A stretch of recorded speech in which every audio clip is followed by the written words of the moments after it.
All right, we got to let it breathe while we bring in the Facebook groups here. Save changes. Well, that's new.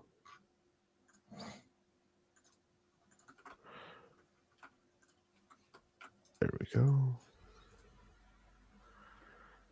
All right, gotta wait for a couple green check marks before we can really get started. There's one. There's two. Welcome into another episode of Broncos for Breakfast. Joining me this morning is Dylan, as we haven't been able to get a hold of Nick, so I'm not sure what's going on there. But anyways, the final preseason's over. Next step, trimming down to the 53-man roster, which the Broncos began yesterday. They didn't go as extensive as the Browns, who cut like 19 players or 17 players or something like that. But the preseason game, there was a pretty good indicator of where some guys stand when it comes to making the roster. It was a good game, but how are you doing this morning, Dylan? Doing fantastic. Another week closer to actual, real, meaningful football. So super excited about that. Get to see the guys stop running, a bunch of vanilla offense and defense. I want the real deal. So it'll be interesting to see if the hype from some of these players transitions into the regular season. Yeah, I'm with you there, and I'm ready for the not so vanilla stuff, especially after watching the starting unit run defense and starting unit offensive line. I actually went and broke down 4 plays from the offensive line, from the starting offensive line in their game, and they only played 21 total snaps. All 4 of their plays were in like the first 10 snaps they played. And I could have easily taken it to 12, 13 plays to highlight where they had some serious issues that needed to be taken care of. I wonder how much of that is them trying to keep it plain, keep it vanilla, especially the defensive stuff. With the offensive line, I'm wondering if the expanded run game, the outside zone stuff they're throwing in, if that's creating a little bit of issues with them in the preseason, and it's still, the communication aspect, the new stuff of it, if that's a little bit not necessarily overwhelming them, but putting just a little bit too much on their plate, and they're just having that issue with the cohesiveness, getting it together. And so hopefully when we get to the regular season, we see that improved. Absolutely, because the last thing you want is pressure on your quarterback, especially up the middle where they have to move off their spot or make a hurry throw like we saw throughout the preseason. I mean, Mm-hmm. CJ West, I believe it was, with the Niners game, was just blowing up the middle on the starting offense. So hopefully we get a little more cohesion. Maybe it does look different in the regular season, but absolutely not something you want to carry over from this Yeah. preseason. And before we really get into it, we're going to say hello to people here in the chat. We have Rob coming in. Say good morning, Nick and Eric. Unfortunately, we haven't heard from Nick, so it's Dylan joining me today. Says less than 2 weeks to game day. Think Courtney Jackson makes it 53. Surprised Joaquin Davis didn't. I personally don't think Courtney Jackson makes it. I think that they really would like him back on waivers. I think they want on the practice squad clearing waivers, and then Joaquin Davis as well. And when you were with the news of the cuts, there were 3 of them, or 2 of them have already been mentioned by multiple people as they would like them back on the practice squad. One of them, they've actually said, isn't expected to come back on the practice squad, even if he clears waivers, which we'll get into that here in a second. But for me, I don't think Courtney Jackson makes it.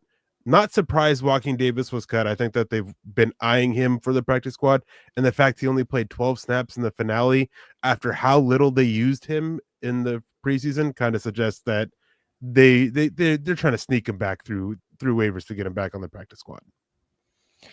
Yeah, it'll be interesting to see. People get worried a lot of the time when you make these roster cuts that other teams are going to snatch them up. But the reality is, a lot of teams just want to keep the guys that they have and they've been working on outside of a few situations, say perhaps a backup quarterback or what have you. But I think there's a good possibility that both these guys end up back on the practice squad for sure. Yeah, it's worth noting that over the past few years, the highest percentage of players claimed on waivers was still less than 3% of the players cut. Almost 1,200 players get cut, and less than 3% of that get claimed off waivers. So most of the time, the guys that you're eyeballing for waivers, they make it through and you're able to bring them back. We have seen Baumgartner coming in saying, "Good morning, guys." We have Michael Ronquillo, who's a member on YouTube. Same with Steve Baumgartner saying, "Good morning, Eric and Dylan on Broncos for Breakfast." Chase Wellner, another member on YouTube, which if you guys haven't yet, make sure you guys go over to YouTube and become a member of YouTube, of the MHH YouTube that we have. It's another way that you guys can help support us, and we appreciate you. We appreciate everybody who's coming in already. Speaking of other guys who have joined in over here, well, first we have Michael Ronquillo coming in with some stars over on Facebook. We appreciate that, Michael. Saying good morning, Eric and Dylan on the Broncos for Breakfast. Go Bo Broncos. We have Ernie May saying go Broncos country only. Hello, Eric. And I'm assuming there's supposed to be a Dylan there, but Ernie, we appreciate you coming in every morning. Conga, another YouTube member, saying you would think they'd look better keeping it vanilla, but they looked to struggle against second teamers. Yes and no. Offensively, you fully expect them to look better keeping it vanilla. But the Broncos, they really were spamming that outside zone stuff in the preseason, which is new-ish to a lot of these guys on offense. Some of them, they've done it before. Some of these guys have done it before. Garrett Bowles, Mike McGlinchey, Quinn Miners to an extent. They've all done it a little bit, but not quite this way. So they're still learning it. And then the two weak links, Ben Powers and Luke Wattenberg, they're both a little bit new to it. So surprised because it's very vanilla, but the fact that they're using something that they weren't used to, not surprising. Defensively, not overly surprised at keeping it vanilla. Sometimes that when you get a defense like the Broncos, who the creativity with the looks that they give and what they do defensively is a strong suit for them. So when you take that away, not surprised they struggled as much as they did. Yeah, and it was typically on opening drives on both sides of the ball. I mean, 49ers game, they go down, 70 yards to go get a touchdown immediately, and things look rough. But again, like you mentioned, they're used to using a bunch of exotic looks and trying to disguise what they're doing. And in preseason, you're not really trying to give that away. You're not trying to do anything too special to tip your hand going into the regular season. So I think we'll see a switch flipped for sure for the defense. The offense, however, I've had my concerns about Ben Powers and Luke Wattenberg in the past. Hopefully it's not too similar to this preseason because absolutely bullied like they're on a freaking schoolyard. They got their lunch money taken, whether it was in pass protection or the run game. Something you really don't want to see going into week 1. Yeah, and we'll definitely get more into that because I don't want to say I've defended Ben Powers, but I've maintained that he's been an average starter, but vastly overpaid. If we get what we saw in the preseason, he is well below average as a player. We have Jason Bonney saying, good morning, DB for life. Also a member on YouTube.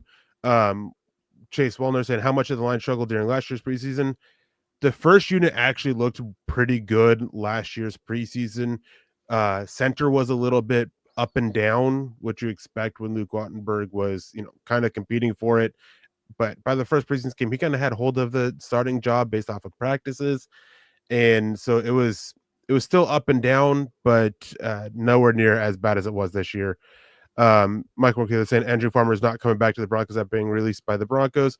Yeah, he's the one guy that they're not expecting back on the practice squad, which raises a question for me, and we'll get to that here in a second. We have William Catalano saying, went back and watched the Saints game. Powers look so bad, it's not even funny. Dude was constantly being pushed back into boat and couldn't block for the run game. Even Wattenberg was bad as well. Yeah, Wattenberg was worse than Powers, but both of them. But it's like it was a conversation that we had with two offensive linemen, the left guard and the center, a few years ago. Which turd is shinier? They both are turds, and were really awful against the Saints. But it was a whole offensive line issue. Garrett Bowles, I think it was the first run play even. Garrett Bowles couldn't get positioning on a double team with Ben Powers, where Ben Powers ended up on the ground. Luke Wattenberg got stood up and allowed lane control, two gapping control to Devin Godshaw. It was awful. It was really bad. They couldn't make any running lanes. A lot of focus on Ben Powers and Wattenberg, rightfully so. But the whole offensive line, Quinn Miners, Mike McGlinchey, they all struggled a lot. I have a film piece up over on Mile High Huddle. Make sure you guys check that out. That talks about these issues they have. If Greenlaw is injured most of the season, then I think the linebackers are going to struggle. I think that they have some idea of how to cover for it, but it's still a issue of, and I kind of talked about this last week with Nick, is there's only so much you can cover when you're missing great linebacker play. And the Broncos, they tried to cover for even average linebacker play last year. They were able to have success for the first 10 to 12 weeks. And then teams figured out how to attack it. And we saw what the Chargers did. We saw what the Bengals were able to do. We saw the Bills. We saw all these teams be able to attack the Broncos defense with good success because of the weakness they had at linebacker. It can still be the same thing this year if Greenlaw's hurt, even if Alex Singleton's out there, because Alex Singleton, he's not a good cover linebacker. He's absolutely a terrible cover linebacker, and that's where teams were able to attack them the most. Yeah, and I mentioned a little bit last week when I talked with Nick that this linebacker group is still very rough. I don't care if you have Greenlaw. I mean, he's fantastic when he's on the field, but we've already seen he's been injured much through this off season and the past couple of years with the Niners. And then Alex Singleton, there's this love affair with him for a lot of fans, but I've never really been super high on the guy, especially you see the tackle numbers and people's heads explode, but are those tackles occurring? And obviously he's giving up reps in the pass game, which all linebackers do. That's not going to just be a him problem, but Singleton has not been that impressive to me outside of, I know he plays with hair on fire at times, and that's great. But overall, not really looking forward to the linebacker group this year, even with the addition of Greenlaw to this point. Yeah, and we have Jeremy Bale saying, good morning, go Broncos. Good morning to you. Hope you are having a wonderful Monday morning, wonderful start of the week. And actually, stepping away from the Broncos here, I'm kind of dreading this week. We homeschool our daughter, and we're starting homeschool tomorrow with her. So not looking forward to that, but it is what it is. It's one of those necessary things. And we have Pearl Heater coming in saying, welcome, Pearl, another one of those YouTube members that we appreciate so much. And Broncos need a new center. I feel Wattenberg on a rookie contract is serviceable enough as a starter. It's still going to be an issue. It's not like Ben Powers where he's so vastly overpaid that it makes it hard to handle. And that's part of the reason why you're going to hear a lot more talk about Ben Powers this season if he struggles than you will Luke Wattenberg. Again, one's a fifth round draft pick on the rookie deal, and the other one's a multi-year veteran on a huge contract. So that kind of plays into it here. But yeah, the Broncos need a new center. They'll probably be getting one after this year. They'll probably be looking at a new guard after this year as well. Alex Forsyth is probably in line to take that starting job next year. Left guard, I'm interested about because I think Nick Gargiulo was in line to be that starting left guard after this season.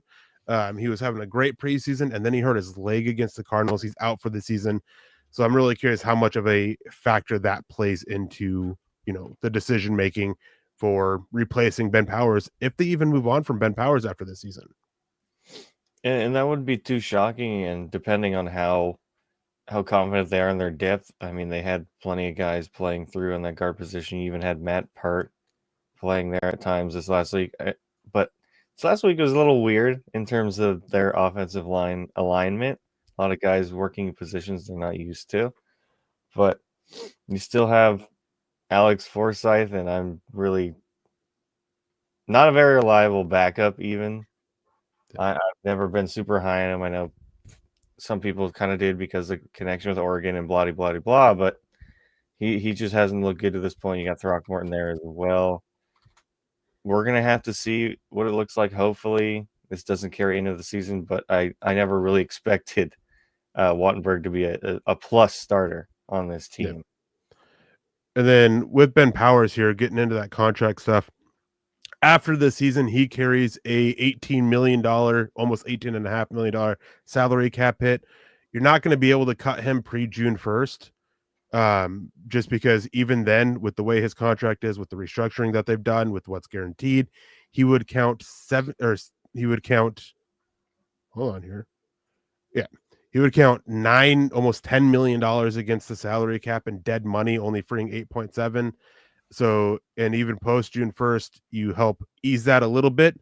Actually significantly, it becomes about $5.5 million in dead money, 13 million saved, with the rest of that dead money being kicked into 2027, which is still more serviceable. So if the Broncos are to move on from Ben Powers after this year, it's going to have to be with a post-June 1st designation.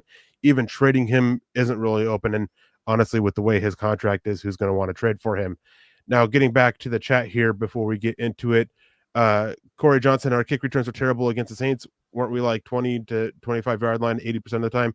Yeah, it wasn't great. I still think teams are trying to figure out what they're going to do when it comes to kick returns. Also, the Broncos and the Saints, they were in the Saints game, they were letting different guys, try to show off what they can do on returners, trying to get multiple guys touches. Just seeing who can fill in as that second kick returner next to Marvin Mims with the new kickoff rules. William Catalano saying Powers will be gone after this year. Most likely, I would say so, but it just comes down to that contract and if they're willing to spread out that dead cap hit over 2 years with that post-June first cut, because you are not taking that with the 16 million dead cap for after getting out of Russell Wilson's contract. You're not taking 16 million in dead cap for 1 year for that. We have Jason Perrin coming in with as a YouTube member saying, good morning. Once roster cuts are complete, can we expect sharper focus and refined game planning? Not that individual player eval distracts, but can see how it takes away from some team focus. Yeah, I mean, the thing with preseason games, it is all about player evaluation, but it's also that fact of you can't really game plan for a team because you don't know what they're going to be doing. You don't know their rotation. You don't know when they're going to pull their starters, when their second team. In the regular season is you can still, focus. You can have that more focused game plan because you have a better idea of what you're getting from the other team. So it's not necessarily the individual player aspect of it in that sense of them trying to highlight certain guys and see what certain guys can bring. It's in that fact of they know what they're getting with the other team. They know who the starters are, and they're going to be able to work that in. Keith saying, bring back Blake Kunchbear, please no. Dude is not good. He had that one great year before free agency, and then last year was terrible before he got hurt. And then Conga Hydra saying the Broncos could still add and improve a lot of positions: left guard, center, tight end 2, wide receiver, and inside linebacker. Plus, they'll need to replace offensive tackle soon. How many drafts would it take to get those positions upgraded? Could take 1, could take 10. It just depends on how they hit those picks. Like, I know that's kind of a cop-out answer, but it's just the way it is. Left guard and center, those are the interior offensive line. Those are positions that you can typically hit later in the draft, middle of the draft. So you have a better shot at that. Wide receiver, it really depends on what they get out of Troy Franklin, Marvin Mims, Pat Bryant, those other depth receivers that they have this year, the guys that made them comfortable with moving on from Devon Bailey. Inside linebacker, really depends on if Dre Greenlaw stays healthy. And even then, I would not be surprised if they go look at the free agent market after this season to try to upgrade over Singleton, as Singleton is a free agent after this year. Tight end 2, again, you're better off looking at free agency for improving the tight end position and linebacker position with how NFL evaluates them and how NFL pretty consistently misses on those guys. It's best that they look the veteran route for those 2 positions. But again, left guard, center, draft, it's not a great draft for interior offensive linemen this year. At this moment, obviously a lot can change still. We have the season to play, but it's a pretty solid one, and there's going to be some options for them. Yeah, and the Broncos will surely take swings there, but one position they routinely stay away from, offensive tackle. Hopefully we see a change there sooner rather than later, because Bolds isn't getting any younger. McGlinchey is in the same boat, and they might want to start to look at options now and be proactive about it instead of wait till it's really a problem or someone gets hurt or what have you. But like you mentioned, as far as I've seen, not too many eye-popping as guards and centers can be. Prospects coming up thus far, but like you mentioned, still got the season going on, or get through rather. And I already aired my grievances on inside linebacker. Really not comfortable with it, despite who we already have in there, and especially the depth behind starting for a prolonged amount of time. Yeah, and with Mike McGlinchey and Garrett Bowles, both those guys have 2026. I mean, they can move on from Mike McGlinchey with the post-June 1st designation, but it's not like Powers, where McGlinchey hasn't at least been playing well enough to be somewhat worth the contract. So I'm not sure they're looking at replacing either of those guys after this season, but it's still a thing of maybe what they look at is what a lot of teams have been doing is finding this guard tackle versatile player going to come in year one. That's going to be your left guard, and then going to kick out to either right tackle or left tackle, moving on from Bowles or McGlinchey, both of whom can pretty easily be moved on from after the 2026 season. So they have that option there. I mean, both of them. I mean, Mike McGlinchey, his contract voids prior to the after the 2027 season in February of 2027, or sorry, 2028, and then Bowles, his contract voids March 3rd of 2029. So their contracts both void. You only have a few years of them left anyways, and they both can get out very easily. One thing the Broncos have done with their extensions as of late, Bowles, even Sutton, even Zach Allen, they're all really 2-year deals, right? They're getting hyped up as 4-year deals, but they're really 2 years before the Broncos can get out of that contract pretty easily here. And then Brugman saying, sound like a 4-13 season with your excitement about the roster.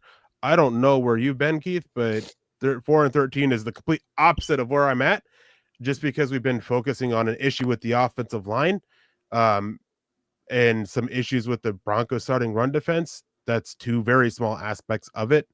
But yeah, I'm very hopeful with this Broncos team. I have them 13-4 at best. At worst, I have them 11-6, whatever it is now. 50-50 games in my opinion, but that's gonna get us to our topic here. Broncos begin roster cuts. We talked about Joaquin Davis a little bit, a guy I expect back on the practice squad here. Clay Webb, one of those potential answers for the interior offensive line. He's another guy that they're expecting back on the practice squad. He had a really rough preseason until the finale, where he absolutely had a great game against the Saints. And to be fair, the Saints are one of the teams that have the most questions about their depth in the NFL, but it's good to see Clay Webb step up. He seems to be fighting for it. He can be a potential answer at guard or center. I think he projects better at center going forward. Could be one of those guys that competes with Alex Forsyth for the starting center job next year. So it is definitely a thing. And one thing, even though they were cut yesterday, they actually don't go through waivers until tonight because NFL transactions don't process on Sundays. So they're still technically part of the Broncos right now, but just because their termination, their waiving hasn't been processed yet, they'll be processed. And then, once it happens, I believe at 4 Eastern time, I believe is when the transaction wire, maybe at 6 p.m. Eastern time. Anyways, then they'll have that next 24 hours of teams putting in their waiver claims, which is by draft order without trade. So it's basically draft. So it's, any trades that happen in it doesn't matter. So the Broncos would have that lower waiver claim here, as they are looking. Sean Payton talked about it last year. They are looking at a couple positions, or last week, talking about a couple positions: tight end, linebacker, defensive line, trying to improve the depth at a couple of those positions that they're looking at. So Clay Webb, do you think he's earned a spot on the practice squad?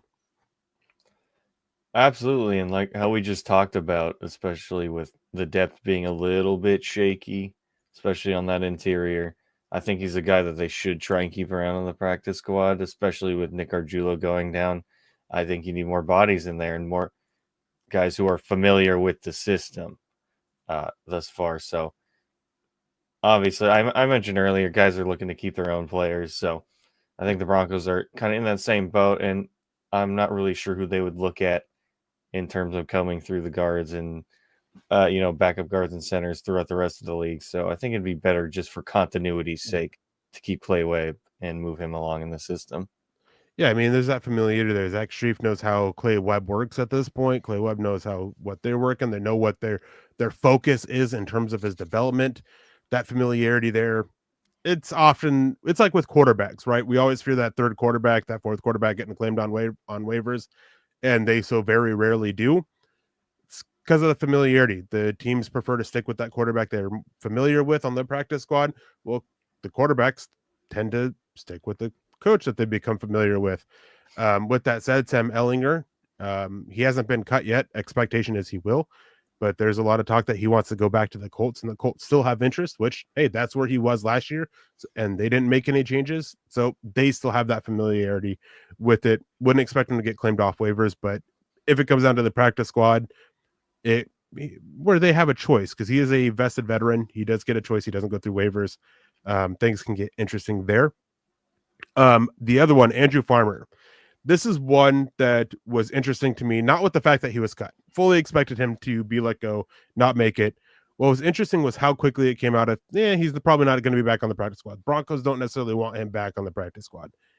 That raises an eyebrow if with Garrett Nelson, who I thought looked really good before he got hurt against the Cardinals. Can't remember if he played against the Saints or not. I think he didn't. I'd have to double check on that. And then it also opens up the door for Dondre Tillman. He had a really rough preseason, did well against the Cardinals, but struggled against the 49ers, struggled against the Saints, was a good run defender last year. He looks like he dropped some weight and some mass, and that's really affecting him. And it's not like he picked up quickness with it. He's still not necessarily late off the ball, but he still doesn't explode off the snap like you see with some of the other guys. It raises the question, with Farmer being cut and not expected back on practice squad, if they're looking at parting ways and waiving Tillman in hopes of bringing him back on the practice squad.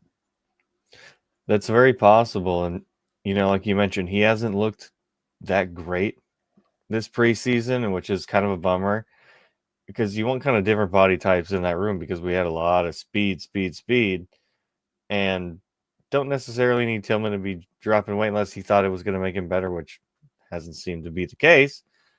But someone that's been really great, Jonah Ellis, man. Oh my God. It's like run defense, especially. Like, this dude's going to be really good and have a healthy rotation, but it'll be interesting to see how Tillman factors in there. I know Q is going to stick around. He's flashed quite a bit, especially this last game. So pretty excited about the edge room, but we'll see what happens with Tillman. Not really where I want to see him at this point. Yeah, it's a bit rough, because the big aspect to his game was his size and the mass that he had and the power that came with it. And so when he's a little bit lanky and not, picking up with it with the explosiveness like you're getting out of, Nick Benito and Q Robinson, who they are lanky, but they make up for it with the explosiveness. It makes it rough. And Peter Middleton says, didn't Tillman get 5 sacks? So surely he would get picked up off waivers. NFL is very recency bias. So when you look at what Tillman did last year, a lot of teams will be like, okay, that was great. The Broncos led the NFL in sacks last year, and he had an impact in that and helped in that. That's for sure. But he came in this year. He's now lighter. He's now not playing as well. He's now, not as good of a run defender. Last year, he was the best run defender on the Broncos in the Broncos room, the edge room that they had. And this year, he's one of the worst. Even Nick Benito had more highlights against the run than he did. Jonathan Cooper, who's maddeningly inconsistent. Jonah Ellis, that's the big thing where he's improved the most at. Pass rusher, there's been some improvements, but the run defense, it's like night and day. So the strength of Tillman isn't there anymore. So that could see him there. I mean, don't get me wrong, there still could be a team that can pick him up on waivers and be like, okay, we want you to get back up to, you're playing at 260 now. We want you to get back up at that 270, 275 that you were playing at. We're going to work with you on that. You're probably going to be inactive. They could do that. Denver could be like that too and be like, we're going to keep you inactive. You're going to be a game day inactive. We're going to keep the other 4 edge rushers. So it's just a thing. What just raised the question for me was the fact of how quickly it came out that, yeah, we're fine with Andrew Farmer being let go, a guy who spent all of last year on the practice squad, mind you, a guy who is very familiar with the Broncos defense, and the Broncos are very familiar with him. And as soon as they let him go, no, we're good. You're going to end up elsewhere because we don't necessarily want you back. And of course, things can change. Maybe the Broncos are looking at, Tillman on the roster and Garrett Nelson making it through waivers to bring back on the practice squad. Garrett Nelson either gets claimed on waivers or clears waivers and signs elsewhere. That can change and be like, all right, why don't you come back, Farmer? We want to edge on our practice squad. Not who we wanted necessarily, but why don't you come back? Yeah, that goes back to familiarity, right? Like you have a guy here for a year or so, and now if he does clear waivers, hey, he comes back, and you never really know what's going to happen with cuts. There's been some surprising ones in years past, and some that aren't so surprising, I guess. But I noticed there's a couple DBs in Joshua Pickett and Micah Abram that were released as well. And that's just a testament to how good the depth at corner is currently, anyway. I mean, Damari Mathis still scares the hell out of me, but beyond that, it's looking pretty good. Yeah, and we have Proud Zenial coming in saying, "Good morning, gentlemen, and good morning, Broncos Maniacs. Good morning to you. Hope you are having a wonderful Monday morning and a wonderful start of your week. It's very early for me. It's 6:15 in the morning, but I'm here. I'm ready to go. I'm excited. It's a bittersweet day because we see almost 1,200 players lose their jobs. A lot of them aren't. This is it for a lot of them. Like they won't get another chance in the NFL. They're trying to show up for the UFL next season. They're trying to show up for the Canadian Football League. They're trying to make a stake elsewhere. But for a lot of guys, this is it for them. So it's bittersweet, but I absolutely enjoyed this process of the cut downs.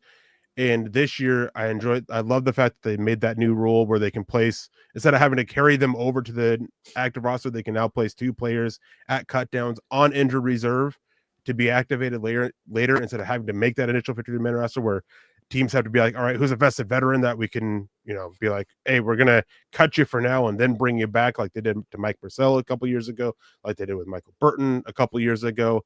So all very it's a very interesting process for me with 32 different teams and 64 basically different decision makers.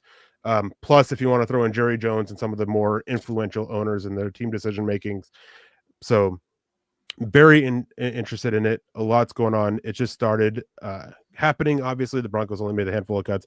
You mentioned Pickett and Abraham. Pickett had that great interception against the 49ers, then got hurt in the joint practices against the Cardinals.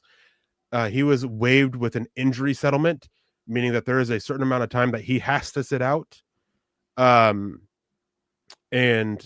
basically going to be unable to play. So he's not going to get claimed off waivers. He's not going to end up on a practice squad initially because of the injury settlement.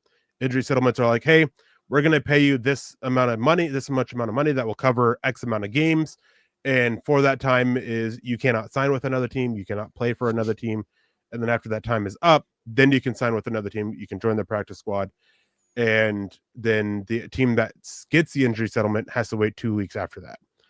So it's an 8-week thing, injury settlement with Pickett. After 8 weeks, he can sign elsewhere. And then after 10 weeks, he can sign back with the Broncos. Yeah, and it'll be interesting to see how that works out. And it's just, you start talking about owners, and it's kind of just a nice testament to how good this Broncos ownership group and front office has been.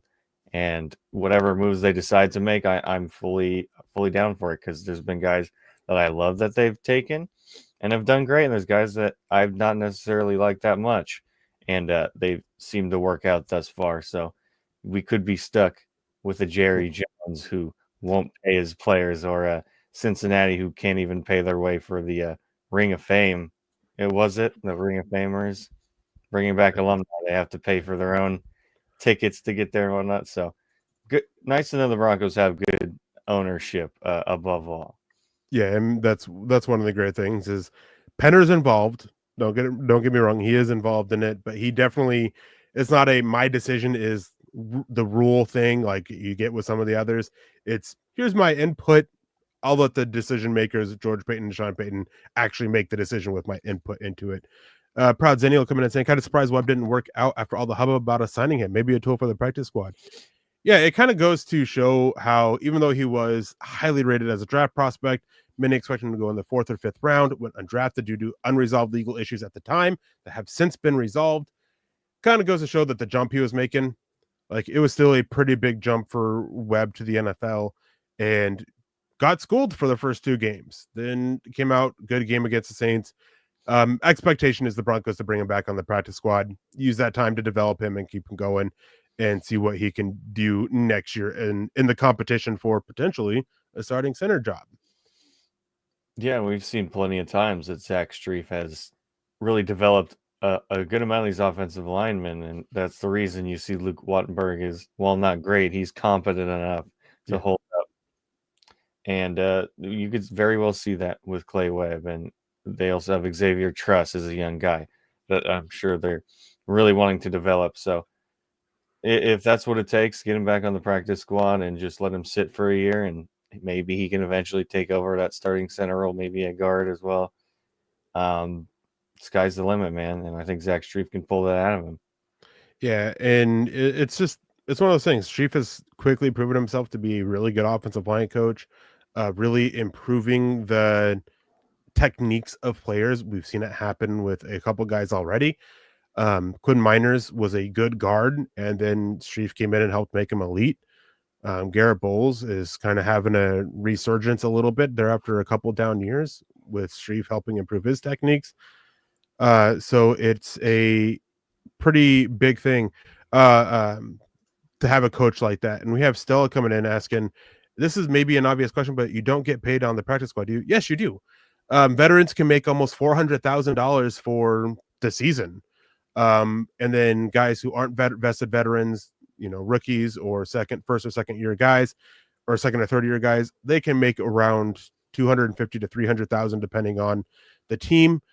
Some teams pay 13,000 a week, other teams pay $18,000 a week on the practice squad, but it is still a payable job. And we have Coach Chris coming in with a $20 super chat. Thank you, Chris. We appreciate that. Saying good morning. Okay, I need someone to explain to me the hype on number 63. I'll have to look up and double check who number 63 is. I went back and watched all the practice squad games, and this guy was a revolving door. If he's our future OL guy, we're in trouble. Have a great day, everyone. Is 63 That's Alex Palczewski. Palczewski? Yeah. he's fine as a depth piece, a guy who can sit there and bring you depth at right tackle and right guard. He has never played on the left side of the offensive line in the NFL, either in preseason or regular season action. That's kind of the way Sean Payton likes it. He likes to have his backup tackles. He likes to have his backup guards, but he likes it to be side specific. Guard tackle who can play on the right side. Guard tackle who can play on the left side, instead of flipping sides.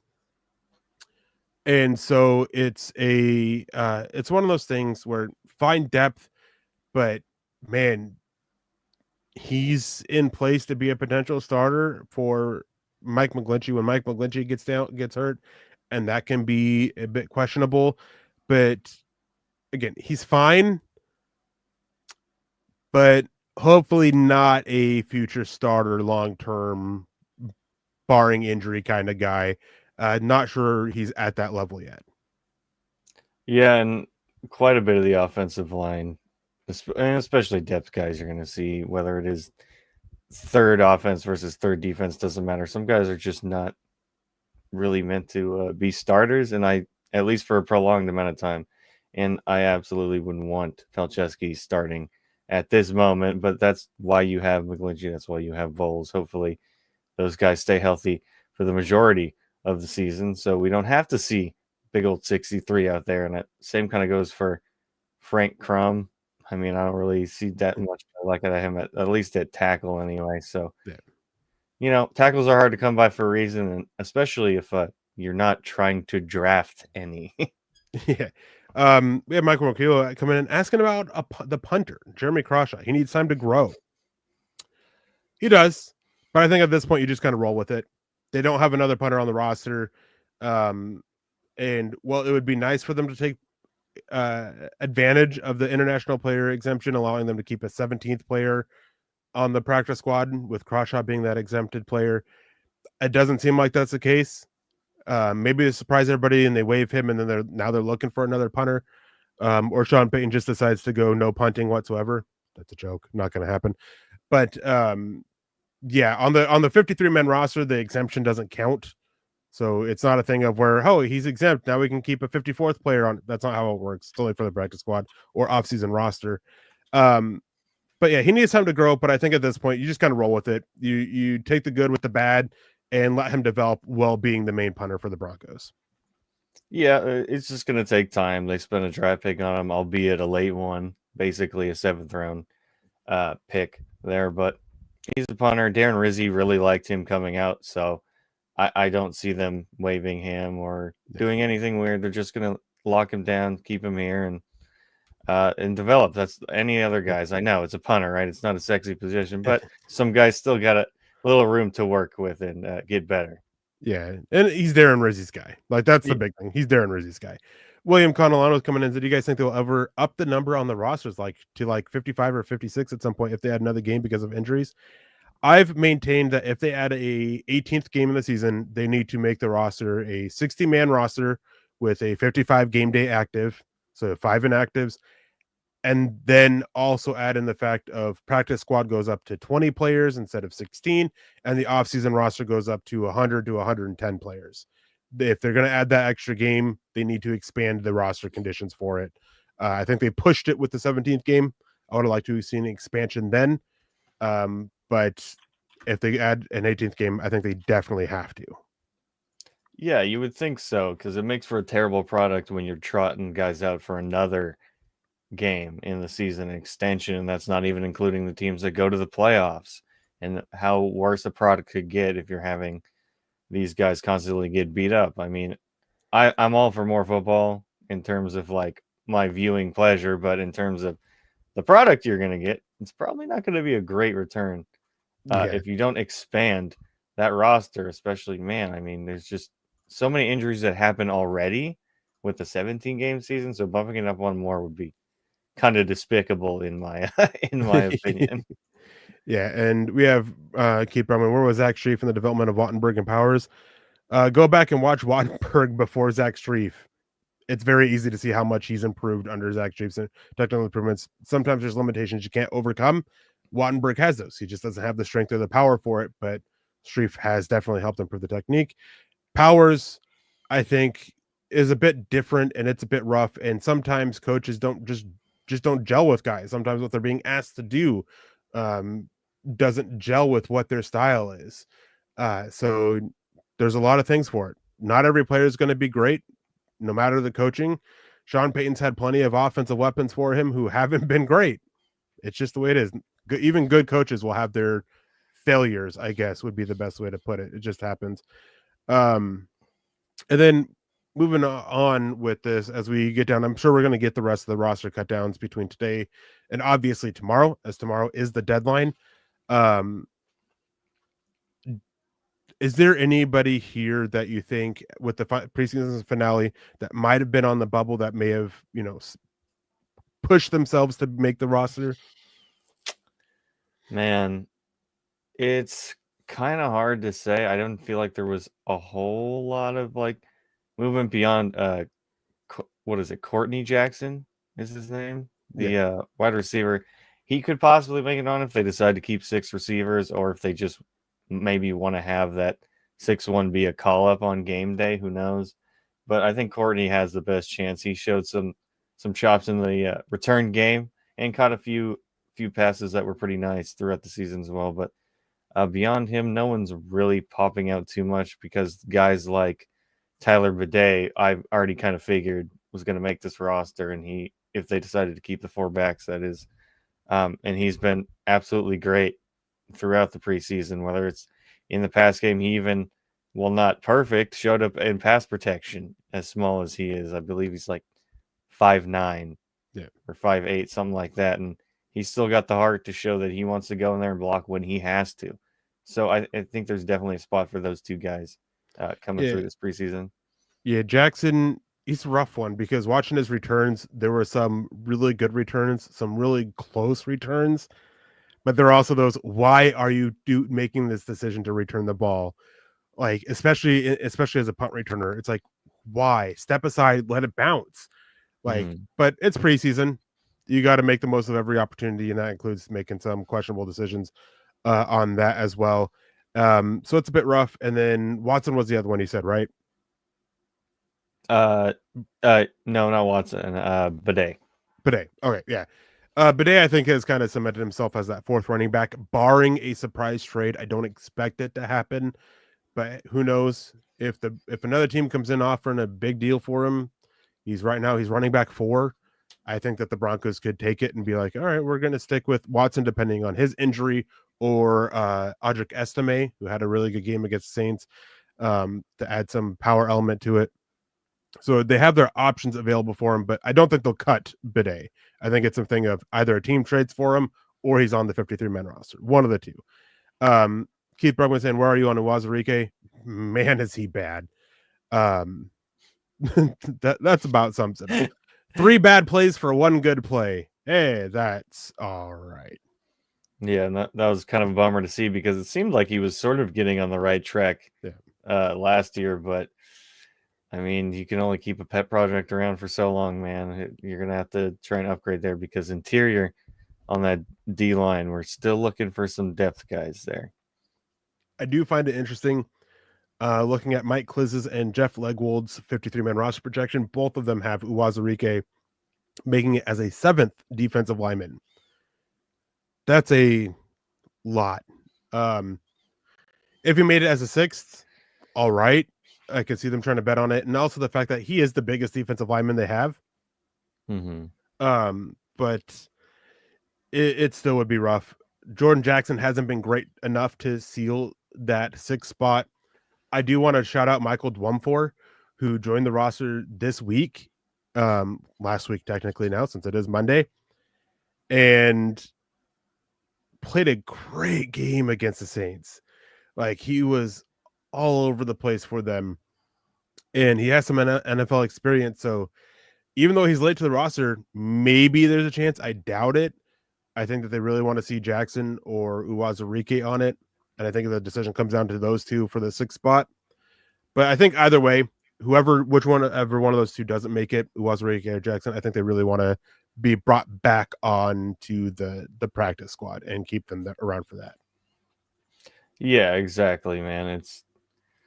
It's I can't say for sure, like, oh, is he going to make the 53 or not? It's between those two, like you mentioned. It's Jordan Jackson and Uwazurike. I really don't know which direction they want to go. Like I said, I'm not super confident in either of those guys. So to give a definitive answer right now, I mean, it literally could go either way. Yeah. All right. We have there was another question here that I wanted to grab, but now I've lost it. Anyways, this wasn't it, but Mike Morgan losing Nick Gargiulo hurts because he was having a good NFL preseason and Broncos training camp. Yeah, he was one of the best looking offensive linemen for the first game and the second game, and before he got hurt. I think that he was very much in play to be the starting left guard after the season. And again, I'm just wondering how much the season-long injury is going to impact the decision making after this year. But guys, we are nearing the end of the show, so if you guys have any questions, make sure you get them in. Of course, super chats are one way to guarantee we get your question. We appreciate your guys' support in the comments and everything before we get out of here, and it's going to be a long but quick couple days, if that makes sense. I don't know if anybody else have those experience days that seem long but go by quickly.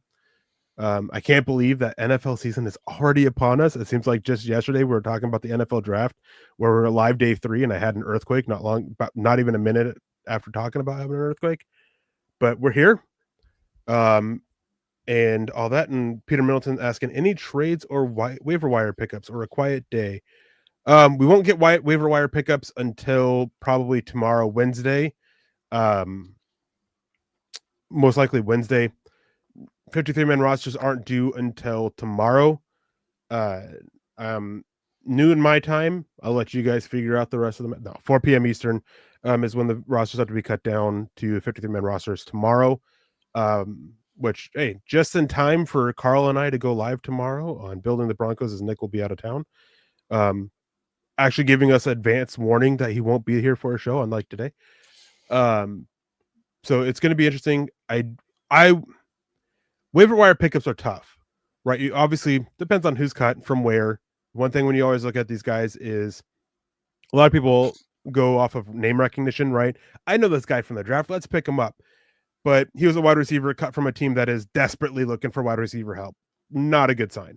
Or a team desperately looking for offensive line help and was cut. Not a good sign. But if it's a guy, defensive lineman that was cut from a team that is deep on the defensive line and had to make some tough decisions, all right, I'll look his way. But But positions that I would be eyeballing for the Broncos to be looking at with waiver wire pickups, defensive line. I'm not sure that sixth spot is kind of cemented in. I think based on some conversations, I think they would like to have a improvement over Savion Jones for the fifth spot and use Savion Jones as a situational pass rusher with how bad he's been against the run so far, and they continue to develop there. Tight end. I hope to God they're looking for a better blocking tight end than Adam Trotman. My God, is he awful. But either way, I think they would like to upgrade over the depth guys, Lucas Kroll, Caleb Lohner, and Caden Prescorn. Finding a guy, a tight end who has that fullback versatility with Nate Atkins going to miss the first week or two. Could be looking at linebacker depth as well. Maybe quarterback if they really want to keep three quarterbacks. Maybe they're looking at a third quarterback that gets cut from elsewhere. But that's about it. A lot of talk about offensive line, and while it would be great for them to find help, offensive line help just doesn't become available all that often. Like, you got to get lucky when somebody gets cut from another team with the offensive line and you're able to turn them into something. Yeah, it's going to be pretty slim pickings, especially for the interior line as well. And like you mentioned, you might want to, if the Broncos want to have a third quarterback and it's not going to be Ellinger, this is the time to kind of assess who's out there because quarterbacks are going to be cut. Also, yeah, maybe take a look at tight end. I kind of more of the idea that they just want to keep the guys they do have and develop them. I mean, beyond Troutman, who, like you mentioned, yeah, I don't really care for at all. He's like the definition of mid, but I mean, that's kind of what you're stuck with. Same with inside linebacker. And I know it sounds I'm super down on that group. I think the Broncos defense is like a sum of its parts. The collective is very well, but when you start picking them apart in certain areas anyway, inside linebacker, pretty rough there. Yeah. We have John Presley saying this is where I'm assuming trade Jarrett Stidham to try to bring in somebody for the offensive line.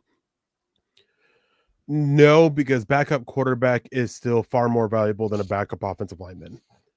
I don't think they're going to be looking to replace Powers or Wattenberg on the starting unit. I think they're just going to roll with them, do what they can to cover them up, do what they can to improve them. And then depth-wise, I mean, Matt Peart, it's been fine as a tackle. Alex Palczewski, he's fine. You have Alex Forsyth as your center, who they've been working with to develop since he was drafted. Calvin Throckmorton, he kind of stepped up this year. I think they're content with the way their offensive line looks, in all honesty, which is part of the reason why I don't expect them to be looking elsewhere. But it is definitely an interesting time. Is there anybody that we didn't talk about that you wanted to shout out and talk about, Dylan? Yeah, I guess we could just mention Estime for a second and how he's definitely not making this roster. I mean, he showed up against the Saints, but hey, it took you this long to show up and you've been playing against third stringers. I get it.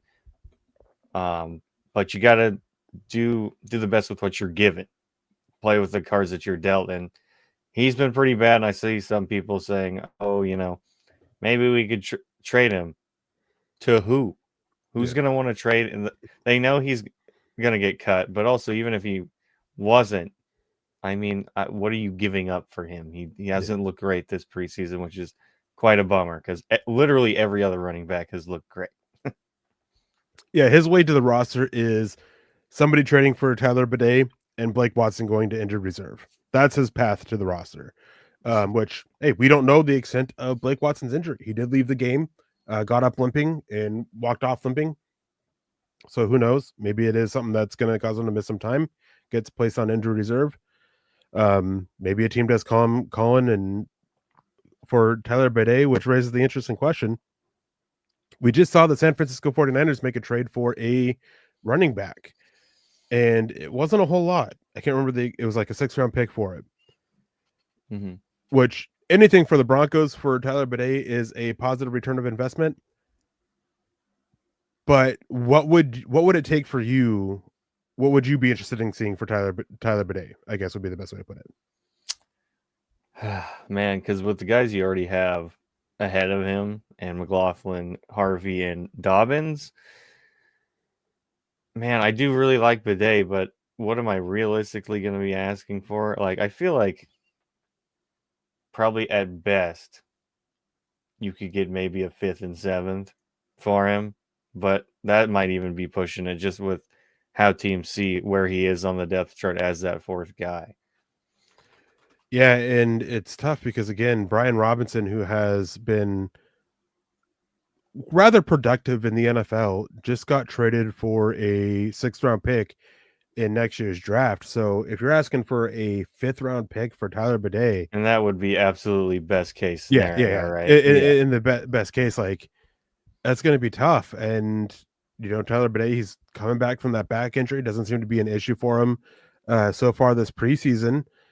But it's again, teams often look at what other teams trade for players at that position, and so it's like, even if a team comes offering a 6th, is that enough for Bidet?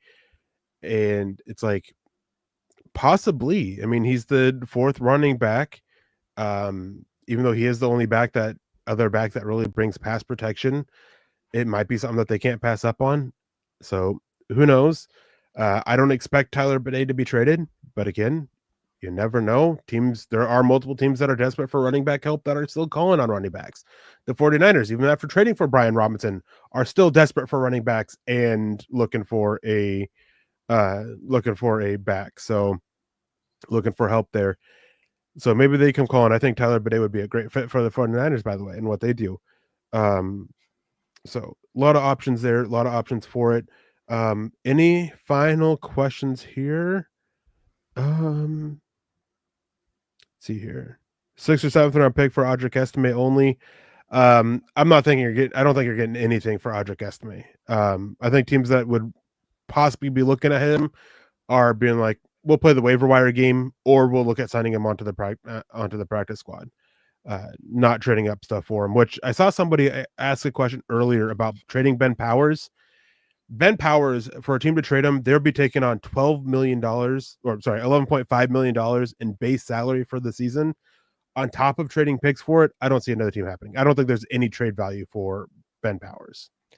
No, and who's going to replace him immediately? And it's not that he's like this amazing electric starter, but like there is a drop off, and there's a reason we spend a lot of time talking about not just the starters, but the depth as well.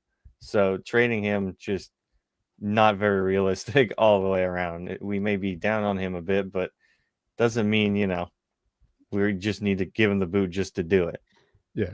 And who knows, maybe the Saints will come in and, offer a 2nd round pick for Audric Estime with Coach Chris. Like, I heard they gave away crazy trade value. I'm still floored by that Devon Bailey trade and what they gave up for him. And it's not just what the Saints gave him, but the fact that 2 other teams had similar trade offers to Denver for. I am still floored by that. It is really crazy, and obviously we're close to the situation watching the Broncos, and seeing how good Vele is and could potentially be, but he is older. He just had like his knee thing kind of pop up throughout this offseason.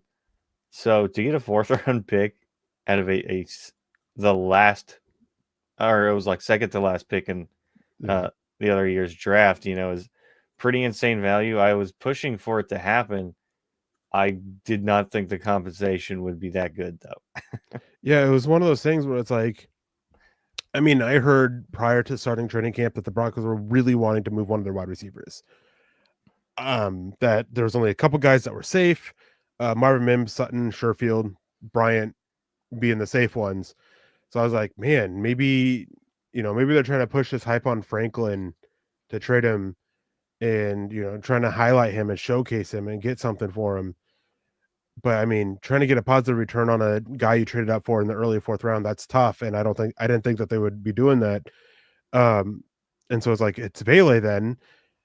And then you factor in his age. He's going to be 28 in December. He hits unrestricted free agency at 30 years old. The knee injury and the mystery around the knee injury, because it's still unclear what he's dealing with.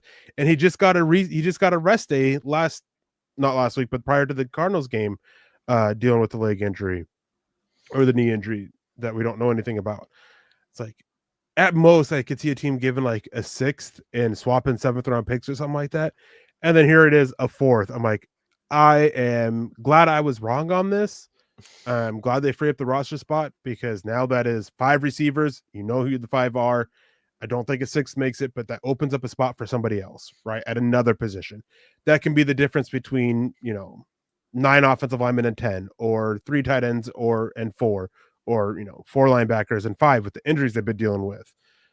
It absolutely of flooring of a trade. But guys, that is going to have to do it for us today. Cuts are still to come. The Broncos have already made a handful of cuts with Joaquin Davis, Clay Webb, Joshua Pickett, Micah Abraham, and Andrew Farmer. More to come as they continue to trim down. They were at 91 because of the roster exemption for Jeremy Crawshaw. They have to get down to 53. It's due tomorrow at 4 p.m. Tuesday, Eastern time. And then the waiver wires will come after that. I know Nick won't be there tomorrow night. It'll be Carl and I, and then Wednesday morning it'll be Dylan and I again. So I hope you guys have a wonderful day. But before we get out of here, some final things that we got to get into. Of course, if you guys aren't already, make sure you guys are subscribed. Make sure you like and share. It helps us with the algorithms that are ever changing and ever being frustrating for us. Make sure you guys are, if you're listening after the fact or even listening now, go over to Spotify or Apple Podcasts. Leave a 5-star review for a chance to win some gear each month. Not swag. I hate saying swag. Make sure you're following us on Instagram at Mile High Huddle with an underscore between mile and high and huddle. You can also go over to mhhmerch.com to get your gear on, not swag. Again, I hate saying swag. You can get hats like the one I'm not wearing, but the Dove Valley Deep Divers hat. You guys can also get Broncos for breakfast. I almost combined building the Broncos and Broncos for breakfast together, but you can get hats for all the different shows. You can get mugs, all sorts of stuff for it. I know coffee's a big thing for Broncos for breakfast, even though I don't drink it. Those of you who do, you guys can get some nice coffee mugs. You can follow us on Facebook, facebook.com/milehighhuddle, facebook.com/milehighpod. If you're over on Twitter or X, make sure you guys are giving us follow, whatever it is you want to call it, at Mile High Huddle. You can also follow Dylan and I at Erick Trickel and at Dylan Von Arks MHH. And you can also follow the MHH pod and the Broncos for Breakfast Twitter account, which I'm not sure what the handle is. I haven't committed it to memory yet.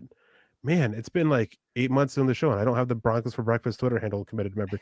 If you guys are over on Facebook, we're trying to build up the YouTube community here a little bit. You guys can come and become a member on MHH YouTube, where you guys can get access to multiple exclusive shows that we have going on, more that are in the works, more that are coming on your way for that, and definitely make it the bang worth your buck over there on that. But Dylan, before we get out of here, any final words? I'm just ready for football, man. I'm super excited. I did a fantasy draft the other night. I'm excited for the season in general, not even just for the Broncos, just for football, man. I would kill for a freaking Jaguars Saints Thursday night game right now. Like it's not even funny. So yeah, just super excited to chop up more Broncos with you and all the other guys and watch some real damn football, man. Yeah, it's always bittersweet for me. I always enjoy the regular season. Don't get me wrong. I absolutely love it. I'm super excited for it, but it's also bittersweet because it's like, now's where the work really begins. It's where I really have to dig back into the draft and really, redo that grind where I always take a step back over the summer months. Like I've been doing some stuff on the back end for it, getting my scouting list together and all that stuff like that, which sits at like 1,100 players right now. But now begins the process of cutting them down, keeping track of the underclassmen who could potentially declare, starting the scouting process on top of actually watching the games. So it's bittersweet. It's the end of the summer for me. It's the end of the time that I can take a step back, but it's real football here. It's what matters. And we all have one thing in common. We all want the Broncos to win the Super Bowl every single year. That doesn't change. Even though we may not think it's going to happen, we still want it to happen. One of those things where we love to be wrong. But guys, that's going to do it for us. Chris saying, I still want your Falcon, sir. Yeah, I have such a loving and amazing wife who bought it for me, and I'm so thankful for that. Not only that, but the Venator that's sitting up here that you guys can't see. Actually, I should have asked what Falcon. I have 5 of them. But anyways, guys, that's going to do it for us. Thank you guys for tuning in on this wonderful Monday morning. I hope you guys have a wonderful rest of your day. Hope you guys have a wonderful start to your week.